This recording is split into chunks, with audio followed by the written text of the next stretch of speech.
There's a worldwide neighborhood with neighbors on every side. Wherever you go, there is someone to love, the width of the whole world wide. Who is my neighbor? Where can he be? How may I help her say? She is next door and across the sea, and you meet him every day. Hello, and welcome to another edition of Good Neighbors. I've just been told it's my 95th one. That's a lot of shows, but I hope you've watched most of them. In any case, I'm here today with my very good friend and actual neighbor, Noah DeRosier. And I've known him since he was very little. Yes, very young. And now he's very tall. Yes, taller than anybody else in the family. But what we're here to talk about is something that I think we all need to know more about, and that is the sustainable seafood that is helping to keep our oceans free and clear of. That's true, Tasha. Helping to keep our fish stocks healthy and there for the future. There Yes, for us exactly. to eat more of. For us to eat more of. So tell us, first of all, how did you get involved with this whole subject? Well, the story that I tell everybody is that ever since the fire truck phase was over when I was a kid, that age where every young boy wants to drive a fire truck, for some reason, as soon as that was over, I fell on the idea of being a marine biologist. Interesting. And that dream stuck. I eventually just looked into colleges that had programs in that and ended up studying fish through college, and now I have a master's degree studying coral reef fishes as well.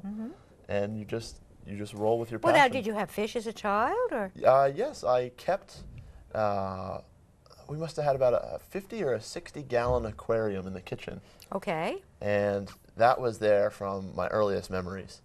And when I made it to high school, I realized I had my own space, and I decided I could have my own aquariums. I ended up putting in 300 gallons worth of aquariums in my mother's basement. Wow. So, and I had many, many fish. Isn't that interesting? So you've developed a love for fish, Yes. and those of us who love fish, whether we eat them or not, There's a need to know choice. how to do better by them. Absolutely. Tell us about sustainable fish, dear. Well, Oh, I have a question for you. There's fish farming, yes. and people might think that that was a good thing because then the wild fishes weren't being taken away. Is it? It really depends. What I like to start with when I talk about fish, fisheries, and sustainable food is that when you think about the meats we eat as a society, if you think about chicken, pork, beef, you're thinking about 3 animals, and they are all farmed. If you think about fish, somehow we just call it fish, and it seems to get that one, it's the same as it's just 1 out of 4. But fish make up hundreds of different species in the market, and they're all caught from the wild for the most part. So depending on just a few key species. So every different fish is going to have different things to know about how it's harvested, how it's put into the market. So for some of those fish, to answer your question, farming is okay, it's working, it's a good idea. For others, it doesn't seem to work as well for the environment. Okay. Can you tell us more about that? Yes. So there's a wonderful business in Western Massachusetts that grows a freshwater fish from Australia. Now, since it's not native and it's from Australia, they have this in completely closed-off operations inland, inshore, where it's basically a big recirculating filtered swimming pool for raising the fish, lots and lots of pools. And since it's a closed system and it's very well regulated, it's a fairly healthy operation. Now, What's the name of this fish? barramundi. Barramundi? Barramundi. Oh, barramundi. Barramundi. Barramundi. Or if you're Australian, barra. Huh. I haven't seen it in the market though. No, the Seafood Initiative trying to make farmed carnivorous fish is still quite expensive, so they're really only selling it to high-end restaurants around Metro New England Northeast. So I'm sure that there are New York menus that I may never see, but Okay. on the other hand, you have unhealthy farming operations where the fish they're trying to grow are carnivorous, and they have to feed these fish other fish to get them to grow. Aha. And as a result, they have to go out and catch lots and lots of these anchovies and sardines off of the west coast of South America. That's where the biggest fishery is that we know of for these. And we end up wiping out that population to feed, just to make our salmon bigger Yeah. and try to eat those salmon. I don't like the farmed salmon at all. It's very fatty. Well, they're not getting their natural food source. They're generally getting fish and pelletized foods. So whereas in nature, they tend to eat a certain percent of crustacean material. That's why their flesh is pink when you cut open a wild salmon. So for many of the farmed salmons, they actually regulate the color of the flesh with the dye. Yeah. So. Yeah, and I've just noticed that it doesn't taste the same, and it doesn't look the same, and it's got all this white stuff on it that's when you cook it. Well, it would be a farm Really by farm puts me basis. off. So especially what country you get it from as Yeah, well. that may make a difference. What about shrimp? Is there a problem with? Shrimp, there are many species and there are lots of problems with many of them. I know, for example, that Florida pink shrimp, because I was living in Miami for a while, is a good species, a healthy species. It swims in open water when it's caught, so they catch it with nets in the open water. But many other shrimp species only crawl along the bottom, the shrimp that we get from the Gulf of Mexico. And our way of fishing for those is damaging to the rest of the environment. But that's a lot of that is farm raised. Some of it is, but the farms for the shrimp are not star businesses either, because they often have to plow over critical habitat in the areas where they do farm them. So a lot of the farmed shrimp that we get are imported from Southeast Asia. And maybe you don't want to worry about it because it's not your country, but the cheapest place for them to run these operations is in mangrove forest areas. So they will plow down a mangrove forest and set up these shrimp ponds. Not good. But it isn't good because the No. mangrove forest is the natural filter for Right. all the water coming from land before it goes out to the reef. Without the mangrove forest, you start to kill off the coral reef that's right offshore. Ah, and that's one of your specialties. That is one of my specialties. Yeah. So it's something that I worry about. Yeah. Well, so let's say I'm in the market and if I'm going to buy wild caught fish, which is generally what I look for, Right? is that maybe the healthiest thing that I can do for the environment? Yes and no. I mean, I don't want to put down farming entirely. I've had a lot of farming courses, fish farming courses in college as well. And there are plenty of farming operations that work with species that make a really great choice.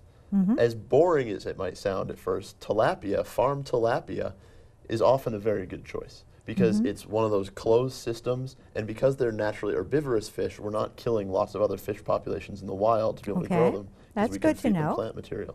So it Okay. really, and again, it depends on what species you're looking for. Well, tell me more. Well, I do have something that I wanted to share on that point to help people make decisions and to help you make a decision when you're in these markets. Now, okay. I don't know if anybody's going to be able to see these, but And what is it you're showing people? It says Monterey Bay Aquarium Seafood Watch. program. Exactly. So the Monterey Bay Aquarium has a program where they collect data and talk to professionals and talk to businesses, and it's all a reviewed program where they try to list the fish that are available for sale in every region of the states, and they just make 3 lists for you to refer to. Okay. A list of best choices, good alternatives, and fish you should try to avoid, or seafood you should try to Oh, avoid. that's a good thing. So Yeah. you can go online to learn the reasons behind every species, the scientific reports, etc. But you can just print out these handy pocket guides from the website and carry them with you to the market. And the website is? I'm not sure what it is off the top of my head. I think it's probably MontereyBay.org or MontereyBayAquarium.org. If you Google search Monterey Bay Seafood Watch Program. Oh, here it is. Yes. Seafoodwatch.org. So we want to be www.seafoodwatch.org. And that way you can get one of these free guides And just print it right off and carry it in your pocket. It's a great wallet size. and have with you so that you can tell what is the best seafood to buy Yes. under those circumstances. And you can see under each of these, there's distinctions after the list of species that says how it was caught. Because it's a very critical difference. Because these designations take into account not just the health of the fish population, but also whether or not the fisheries technique is detrimental to the environment. And so that's why after each species it'll list that they say best choices here, catfish, U.S. farmed, or cod, Atlantic, imported hook and line. So you do have to ask when you're buying your seafood to know if you want to make the responsible decision, how it was caught, where it came from. But from that information and this little card, you should be able to make some good choices for the environment. This is a good thing to know. It is a very excellent little guide. Yeah, I carry it with me wherever I go. yeah. A lot of people are a little scared to make this, to speak up when they go to a restaurant, and that's the hardest part. When you're at a fish market, it's a lot easier. But when you're at a fancy restaurant and maybe you're on with a fancy date, some people get embarrassed when they won't have to ask those questions. But again, Where do you buy your seafood? me? No, no. Oh, no, to ask that what question, we ask. yes. The question is, where do you buy your Well, seafood? you look at the menu, you just try, if you would rather just do it silently, you look at your little guide and you try to pick which one would be most agreeable to you. And then after that, if you still have some questions, because it doesn't list, they typically don't list where they come from or how they're caught, you just say, excuse me, could you please find out where this fish was caught, or if this fish was imported, or what species of fish is this? So there are many fish that also share menu names, and it doesn't tell us anything. Yeah, right. Have you ever heard of the term scrod? Yep. Do you know what that means? No. It's, I've a- always wondered. I it's bet you not do a fish. too. It's not a fish. Scrod is not a fish. Scrod is not a fish. Scrod is an acronym. It stands for Sailors Catch Right Off Dock. Aha. So it's generally the fish of the day sort of thing, the fish that Oh, they got how on the dock. interesting. Right. Huh. Now, up here in the Northeast, that typically means gadiforms like cod or haddock or pollock, but Huh. it varies. Interesting. I always figured maybe it was a young cod or something. Yeah, well, it certainly sounds like that, right? Scrod, cod, of course.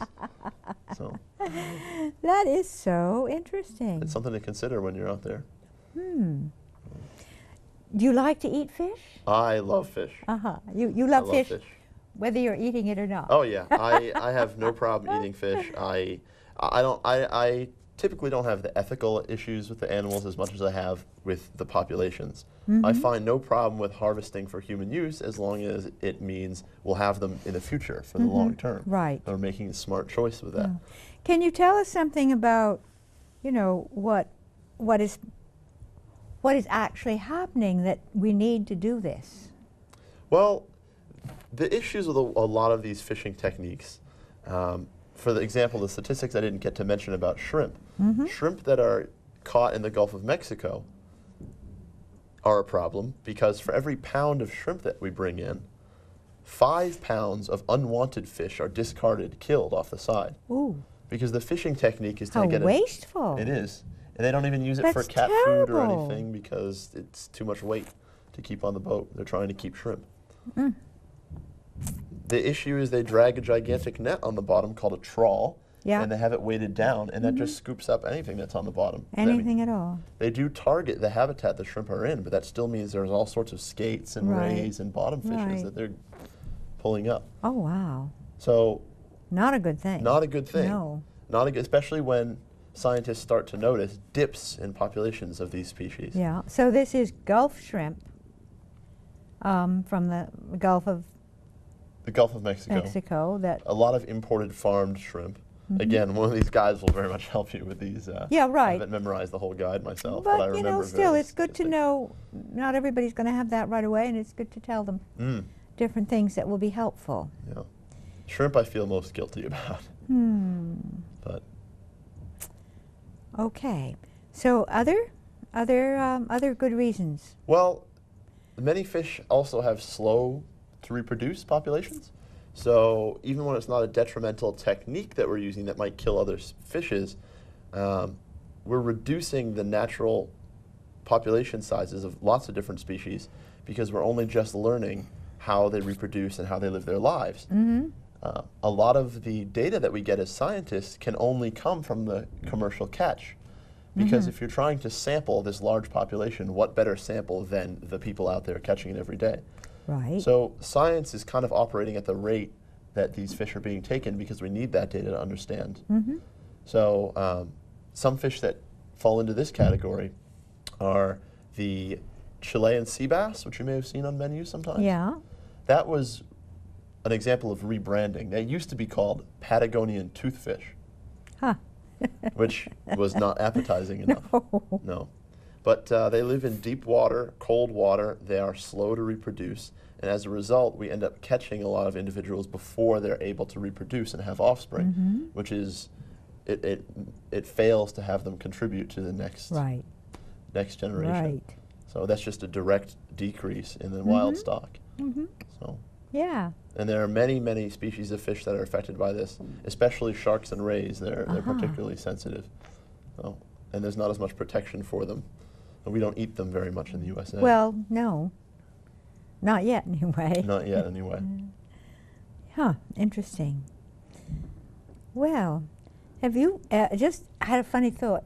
I've heard about, this is totally off subject, I'm sorry. No, that's fine. I've heard about the fish in Japan that that can kill you if you get a little bit of the wrong part of it. Fugu. Yes. Fugu. Have you ever had that? No, I have not. No. Apparently, you don't want to eat fugu at, you know, if you were a tourist, you want to do a tourist trap thing in Japan, you don't want to go to the cheap fugu place. Right. I gathered. Right. I So gathered. I've never gotten a chance to go because the chefs have to be trained in measuring a person up. They look at you, and based on your sex, your age, and your body weight, they serve you the appropriate portion of fugu, which is actually pufferfish. Yeah, pufferfish. And it has a toxin in it called tetrodotoxin. Yes. It's a nerve toxin. Yeah. And so the point is to be able to eat it and feel close to death without dying. It's not something I've experienced, but I'd be very intrigued. It's supposed to reverse the feeling of hot and cold and Huh. you know, give you somewhat vertigo. Interesting. In other words, it makes you feel slightly ill. Yes, slightly ill would be great, but And you have to fun pay ill. all this money A to lot do of money that. to be able to have that Lots and experience. lots. Lots Oh, of money my. experience. Oh, human beings are funny, aren't they? Yes, especially in pursuit of food. So food and new food experiences. Oh my goodness, that is interesting. So back to the ocean. What are, you know, so we're going to be careful about sustainable fish. What about if I wanted to go fishing, for instance? Are there things that I should be careful about or avoid, or Well, it would that depends. make a difference? You have to ask yourself why you're going fishing. Are you talking about going fishing for the purpose of having a good day out on the water or a good day with friends and family? Or are you going with the purpose of bringing back food for the day? Right. Or bringing back food for the month? Because some of these charter trips are long and you Yeah. can freeze all your catch. But once, you know, if you're just going to have a good time and you want to spend a day on the water, just practice catch and release. Just let it go. So it's the best thing you can do, and you still had your fun. Yeah. So And it doesn't hurt the fish to get caught? it depends. When fish come up from very deep, they have an air bladder inside them. And I won't get too much into the physics.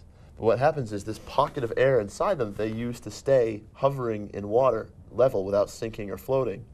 When you bring them up too fast from great depth, that air bladder expands because there's less water pressure on it.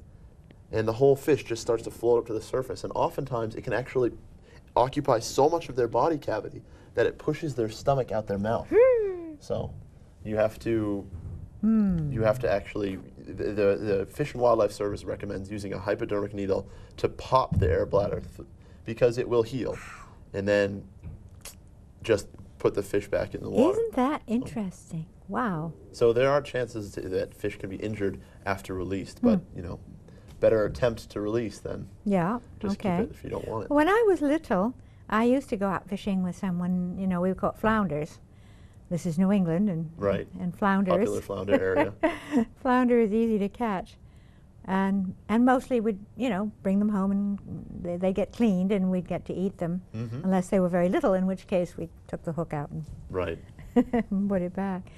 How about sport fishing? You know, some people do that. They take, you know, they fish for trout and things in streams, but your specialty is ocean. Oh no, I'm aware of lots of fish, though. I mean, I've been interested. All the fish that I kept when I was younger were all freshwater fish. So I could answer the sport fishermen, trout fishermen questions as well, to some extent. You have to realize that trout, for example, are stocked. Trout are originally a North American fish. They're related to salmon. And they've been so popular the world over as game fish that these North American species have been exported all over the world for the sake of providing food and entertainment, recreation to fishermen all over. So they're been released, brook trout, brown trout, rainbow trout have been released in rivers in Australia. Is that a good thing or a bad thing? It depends. Any new species in a new environment has the potential to be detrimental. If it utilizes resources more than any of the other native species, it has the potential to push those other species out. But it all depends. Sometimes one of these new species goes to a new area and just seems to fit right in without affecting anything. Sometimes they can't live on their own, and other times they just take over. So, but the trout fishing, there's lots of fish hatcheries around, which means they actually grow the trout and they release them. You go on Massachusetts.gov website, and you can find the schedule for releasing the trout into the rivers, and what rivers they're releasing them to all over Massachusetts. Wow. So that fishermen know when to go fishing for them. And there's also rules about that. You can only do it certain times of the year, and you have to get licenses and all that good stuff. Yeah. It's really not worth not getting a license because the fees, if they catch you, the penalties are very high. No, I've heard. It's really not worth it. I'm not one for fishing anyway. I don't have the patience. No. When I was very little, it was different, but you know, then it was kind of fun. But right. as an adult, I don't have the patience to fish. In fact, I had a friend once who took me fishing, and he said only once, and he said, "You sit here and you say, 'Here, fishy, fishy.' You can't do that. Fish won't come." Yeah, they hear your voice and they say, "I'm not falling for that." They hear my mental thought. It wasn't even out loud. Exactly. It's a Zen activity for us men. Yeah. We go out there and we hope to catch our fish because that's a lot of fun, but it's not about the catching. Not all the time. Right. So, of course, if you're going for a trophy trout, that's a different story. Did you used to go fishing as a kid? All the time. Oh, okay. I was never a fly fisherman, so I never got trout. But no, my father always took me. Okay. So we've been lots of places, even up Silver Lake in Grafton. Used to go there all the time, the time. And did you eat the fish, or did you let it go? No, all the fish that we caught were around like Lake Ripple and Silver Lake were generally too small. And there are recommendations on the Fish and Wildlife website for Massachusetts as well about how much you should eat, because a lot of our local watersheds are contaminated with all sorts of residual chemicals. And so they talk about mercury, they talk about PCBs, polychlorinated biphenyls that accumulate. And so they do warn for every species, don't eat, if you're pregnant, don't eat this at all, or don't eat more than this many fish in a month of this species from this river. Right. At least, we have the benefit in this country of being able to test for those things. Right. This is a good thing. Absolutely. And I'm sure plenty of people go ahead and eat them anyways to whatever extent. Well, I suppose it depends, Depends who you are. It depends. I mean, those are just general guidelines anyway. And that's true. And who knows? That's true. Yeah. Even the best science we have says that there's a certain rate that, accumulation of PCBs in the body is going to cause damage or disease or cancer or whatever that we worry about with PCBs or any of those organic contaminants. It's still a chance thing. We categorize how often and what extent and what quantities and what amounts would actually get you sick. So it's all chance. It's all... Yeah, and everybody's different. So what makes one person sick isn't necessarily going to make another person sick either. To some extent, yeah. Heavy metals are pretty bad overall. Oh, I agree with you. I agree with you. Mercury is... But there are things that will take those out of the body, too. Seaweed. Kelp. Did you know that? I did not know that. Did you? Well, now listen, now I can inform you of something that might be useful. At one time, I wrote an article for a magazine on seaweed and cooking it and eating it and the virtues thereof. And surprisingly, kelp is one for sure. But much seaweed. The reason it's healthy is because it isn't rooted. So it's only bathing in the water. So it's not taking up from the ground what is unhealthy, potentially unhealthy, but it's like floating around. and it has a different system of digestion and ingestion than than plants that grow that way. So kelp in particular has been very good. It can take radiation out of the body, for instance. I don't know how quickly, but it is good for that. No, you look up the and it is very nourishing. I know adults, for instance, sprinkled on salad is really good. Right. Well, it is certainly very healthy for you. And it's also a very it's good for hijiki. Have you ever eaten hijiki? Mm-mm.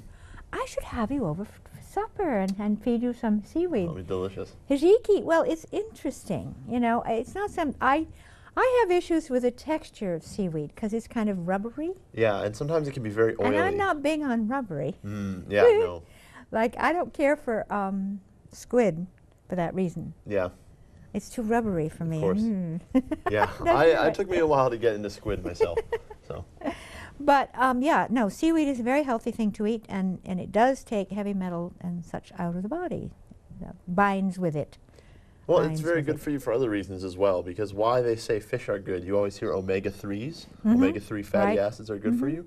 The fish don't naturally make those oils. No? It's concentrated from the food chain. It's the algae that make those oils. Ah, okay. And so the food that the fish are eating is eating the algae. Yeah. And then that just gets concentrated in the body, and you end up with this oily omega-3 rich fish from all the algae that its prey has eaten and the oil has concentrated in its body. Ah, sort of like cows grazing on the grass, and we get, yes. So it's that's where Very they come from, and that's why they're healthy. Yeah. So if you skip to the source, Yeah. you've got a nice dark green algae, and you've got plenty of omega-3s. Very interesting. So there are many options. You know, we tend to, I think, in our diets, we tend to grab the handiest thing, but I think a greater diversity in the diet leads to much healthier sense of being, especially in terms of the broad range that is possible, vitamins and minerals and substances, we call them substances.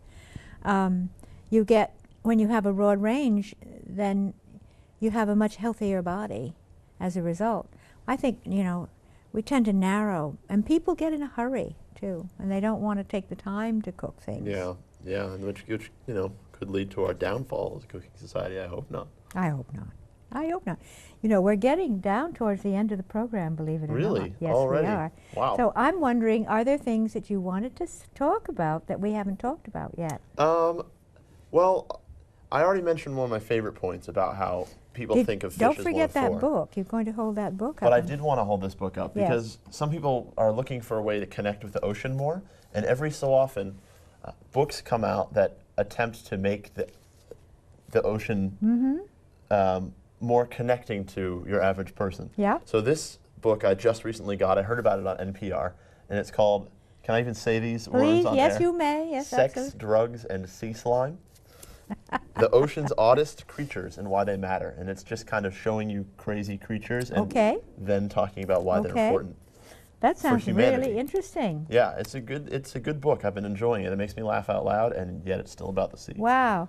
So it's called Sex, Drugs, and Sea Slime. And who's the author? The author is Miss Ellen Prager. Okay, Prager. Okay. So that might be a book, folks, that you might like to even share with your kids. Yes, definitely. It sounds like something that kids would really enjoy. If you can read it first as a parent and... Yes, and you know what? We're down to 1 minute. Oh, there we go. Okay, tell me what you'd like to leave our watching audience with. What thought would you like to leave them with? Just remember when you're looking at your seafood that it comes from a variety of sources in a variety of places, and it was out there swimming in the wild. And that's a life worth thinking about before you consider eating it. Oh, I like that so much. Thank you so much, folks, for watching. And I hope that you've gotten something useful out of what we've been telling you. And I hope that you will even love your fish even more. Take good care, and bye for now. Oh, the world is a worldwide neighborhood with neighbors on every side. Wherever you go, there is someone to love, the width of the whole world wide. Who is my my neighbor, where can he be? How may I help her say? She is next door and across the sea, and you meet him every